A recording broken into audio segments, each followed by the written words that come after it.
One of the important theorem in the study of topology is called Tychonoff product theorem, which says that arbitrary product of compact topological spaces is compact. We shall prove this theorem later in general. In the present module, we shall first prove that finite product of compact spaces is compact. Then we shall introduce another way to explain compactness, which call filter. We shall introduce the notion of ultrafilter and prove that a space X is compact if and only if every ultrafilter on that space converges. Let us pass to the slide presentation. In this module, first we prove that finite product of compact space is compact. To prove this theorem, first we require the following lemma.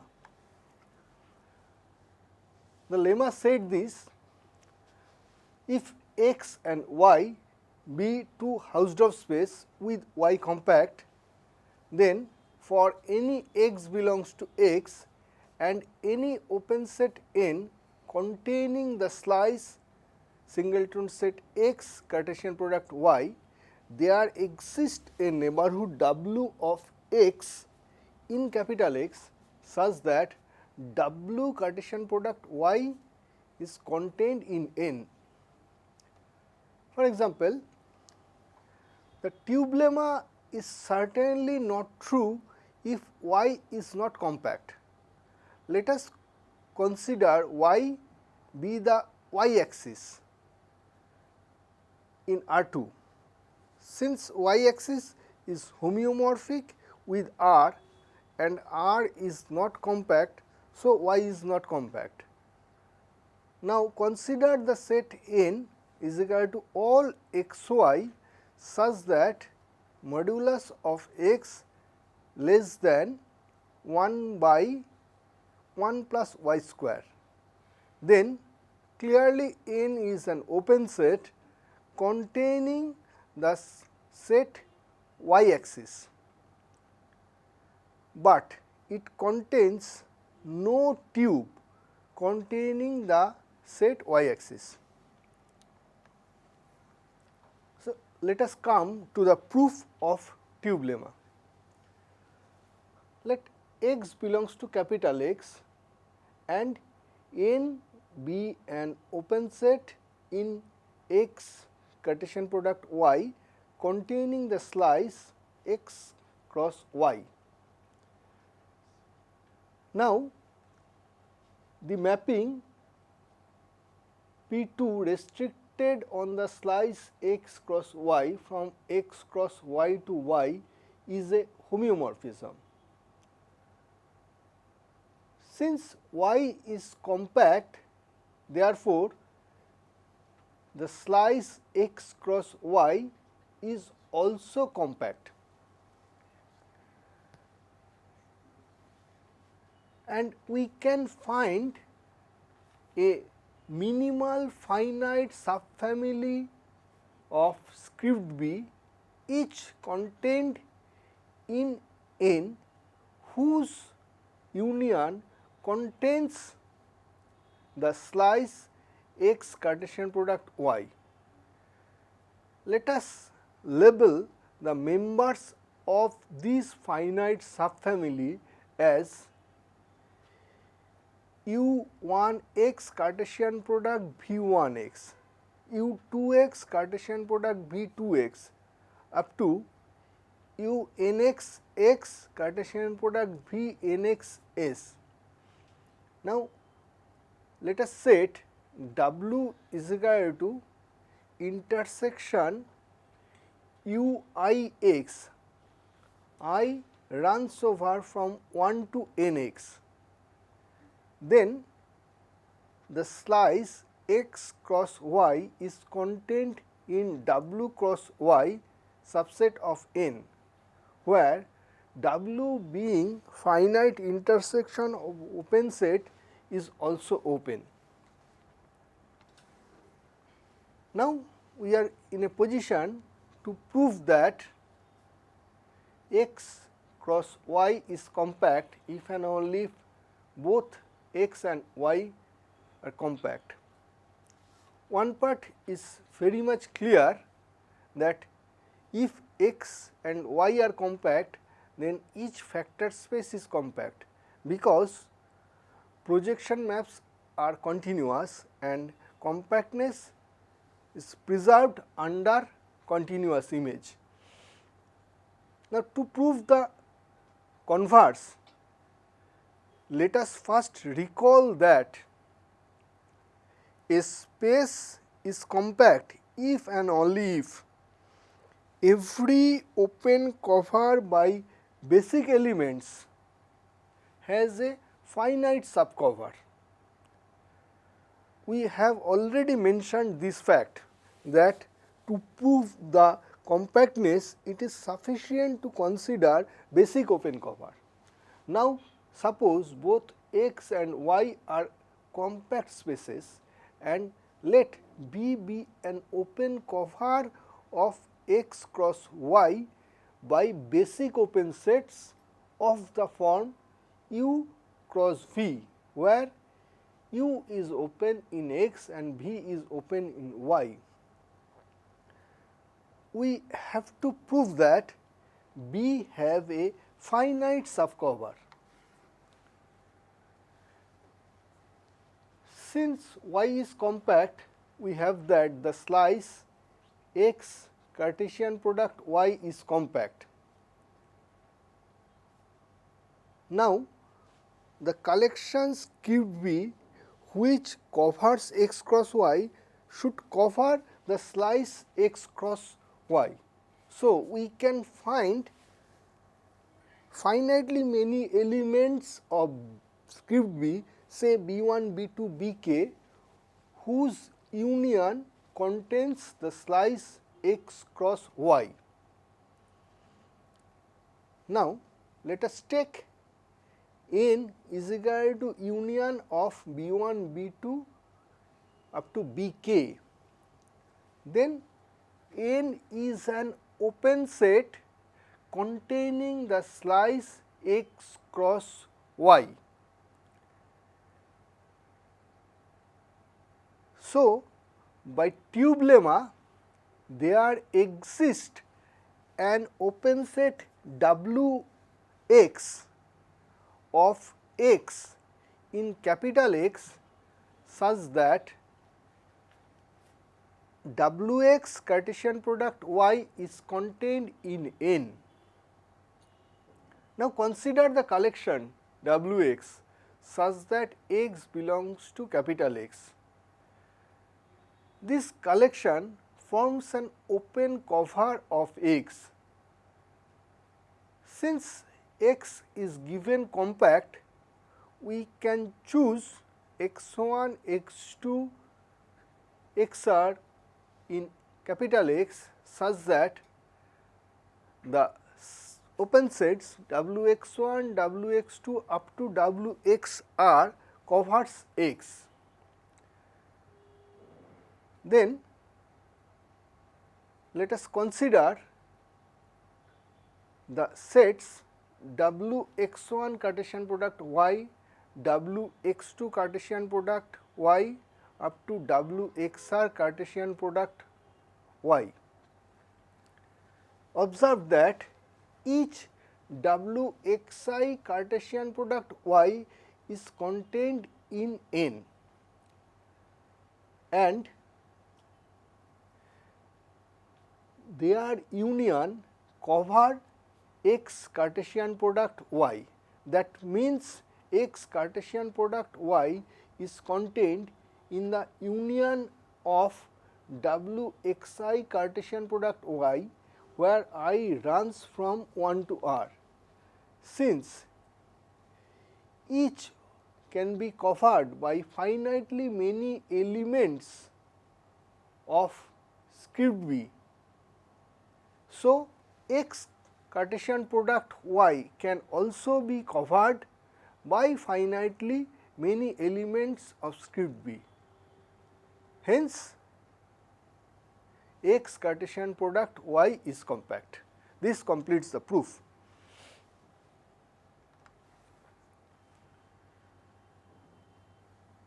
Next, we state another very important theorem which is called extreme value theorem. We have already proved that continuous image of compact space is compact. This helps us to generalize the result from elementary calculus. If X is a compact space and f from x to r is continuous, then f is bounded and attains its maximum and minimum values on x. What happens in the proof? In fact, since x is compact and continuous image of compact spaces is compact, so we have f of x is compact. So, f of x being compact subset of R is bounded and closed, hence its supremum and infimum exists and belongs to f of capital X. Therefore, there exist elements in capital X whose images are supremum and infimum of f x. That means f attains its bounds on x. This proves the extreme value theorem. Next, we state another important theorem which is known as Lebesgue number lemma for the case of compact metric space.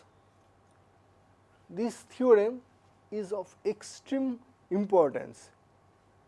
In fact, in the study of algebraic topology also this theorem is required very much.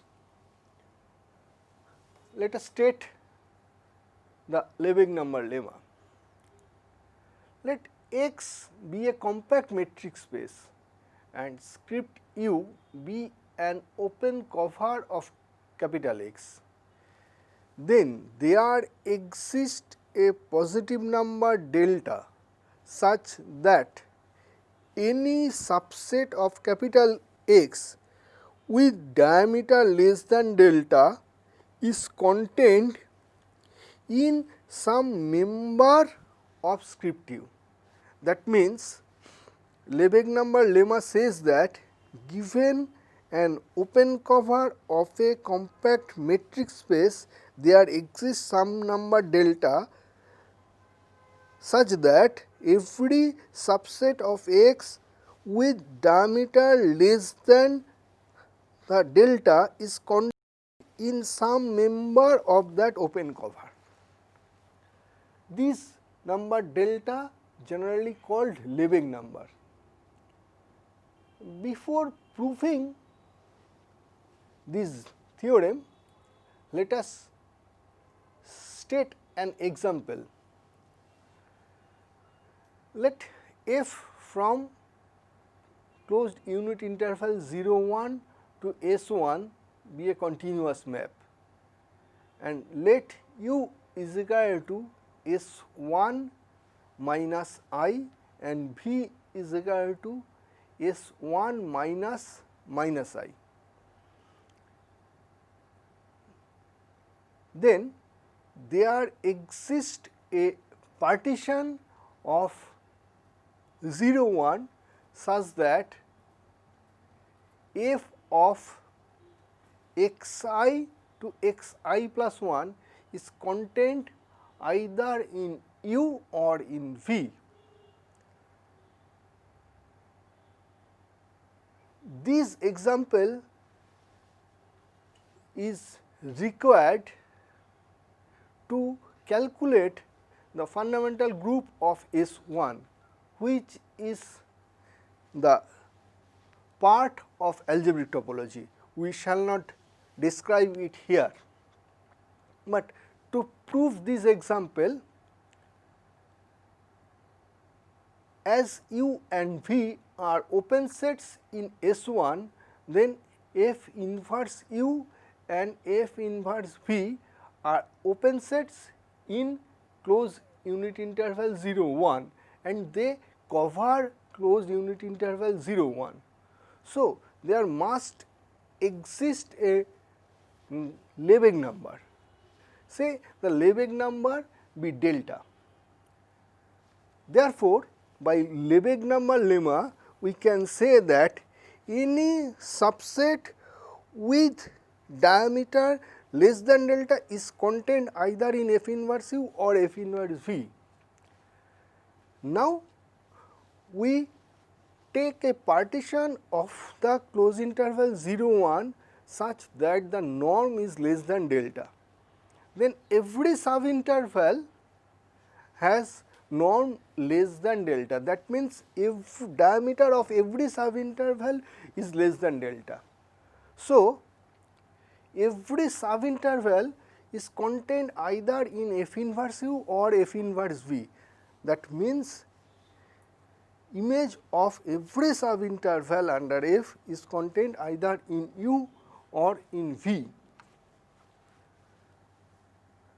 Now, we prove the Lebesgue number lemma. To prove this, let script U be an open cover of a compact metric space X. Now, for each X belongs to capital X, there is some open set U in script U. Since U is open, there exists some positive number, let us say it as Rx, such that the open ball centered at x of radius 2x is contained in U. Now, consider the balls B Rx such that x belongs to x. That means, consider the collection of all open balls centered at any point of x with radius Rx, where Rx is the corresponding real number to x. Then this is an open cover of x, and as x is compact, it has finitely many subcover, say BRX1, BRX2 up to BRXN. Now, let us take delta as minimum of the real numbers Rx1, Rx2, Rxn. We claim that delta is the Lebesgue number for the open cover script U. That means, any subset of x with diameter less than delta is contained in some member of script U. To see this, suppose S subset of capital X is a non-empty set with diameter less than delta. Let y be any point of S, then there is some point xi such that y belongs to BRXi xi, as BRX1, BRX2 up to BRXN cover x. Now, it suffices to show that any other point of S is in B2R xi, since the latter set is by construction is contained in some u in script u. If Z belongs to S, then the triangle inequality gives dzxi less or equal to dzy plus dyxi less than delta plus rxi less or equal to 2rxi, which proves the claim. Next, we present an alternative criteria for compactness. In fact, except first countable spaces, sequences are not sufficient to describe topology. To overcome this, we generally need the concept of filter or net. Here, we shall introduce the notion of filter, and using this we shall introduce the notion of ultrafilter, which will help us to give another alternative characterization of compactness. Let us come to the slide presentation. Let us come to the definition of filter. A non-empty collection script f of a set X is said to be filter if number 1, script f does not contain the empty set. Number 2, script f is closed under the intersection of finite intersection. That means, if f1 f2 belongs to script f, then f1 intersection f2 belongs to script f. Number 3, script f is closed under the formation of superset.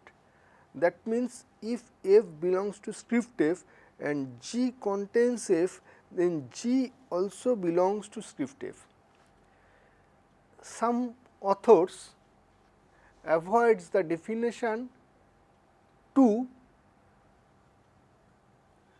in this way, that if f1 f2 belongs to script f, then there exists some element C in script f such that C is contained in f1 intersection f2. Now, a filter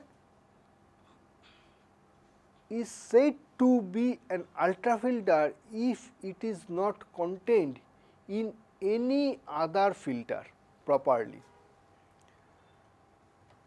So, it is very natural to ask whether there exists an ultrafilter.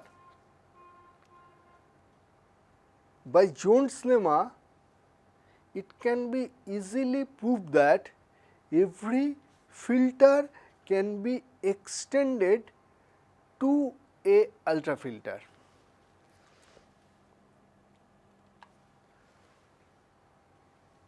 Let us define two types of filter, fixed and free.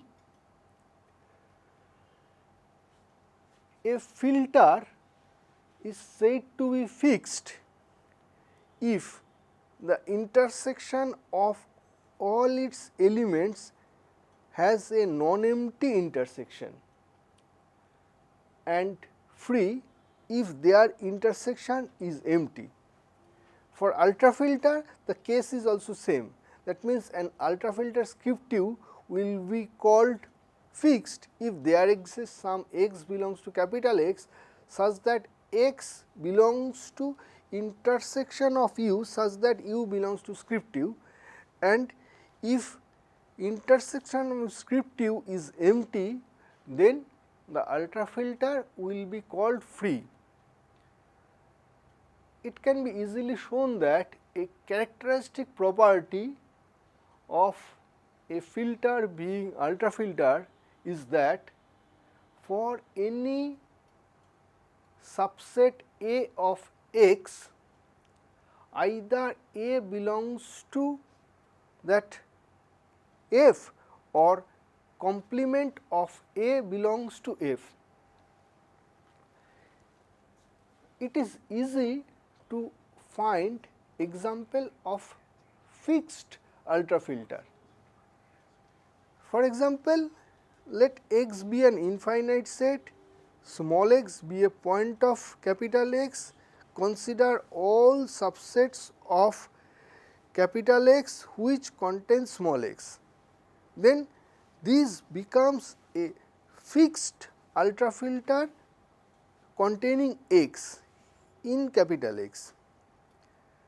Now, an example of free ultrafilter is the collection of all cofinite subset of X. Now, let us introduce the notion of convergency for ultrafilters. Let capital X be a topological space. Note that to define filter or ultrafilter, it is not necessary to consider a topological space, but here we are considering the convergency for some topological space. Let X belongs to X and script U be an ultrafilter on the topological space X. We say that script U converges to X if every neighborhood of X belongs to script U. We have observed that in a Hausdorff space, a sequence can have at most one limit. That also true for ultrafilter. That means in a Hausdorff space X, every ultrafilter can have at most one limit. In fact, this is the if and only property. If X is Hausdorff, then every ultrafilter has at most one limit. On the other hand, if in a topological space every ultrafilter has at most one limit, then the topological space is Hausdorff. First, let X be Hausdorff and script U be an ultrafilter on X. If possible, X and Y be two limits of script U. Then the neighborhoods of both X and Y are contained in script U. Since X is Hausdorff, X and Y must have disjoint neighborhoods.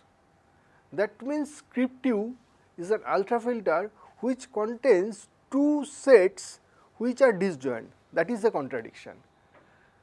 So, in a Hausdorff space, an ultrafilter can have at most one limit. Conversely, let any ultrafilter has at most one limit. We have to show that the space is Hausdorff. So, let us consider two distinct points X and Y. Then we can consider two fixed ultrafilters Ux and Uy. Then there exists A belongs to Ux and B belongs to Uy, which are disjoint. Since X, Y are limits of Ux and Uy respectively, we must have that X is Hausdorff. Now, we are presenting our final characterization of compactness using ultrafilter. A space X is compact if and only if every ultrafilter on X is convergent. Every filter has finite intersection property, and that every collection of sets with finite intersection property is contained in an ultrafilter, which can be proved by Jones lemma. Therefore, using the finite intersection property of compactness, that is, a space is compact if and only if any collection of closed sets with FIP has non-empty intersection, we can prove the theorem.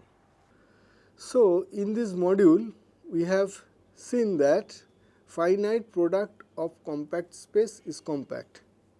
We have also learned an extremely important theorem called Lebesgue-Number lemma, and finally we have given an alternative characterization of compactness using ultrafilters. With this we end this module. Let us pass to next module.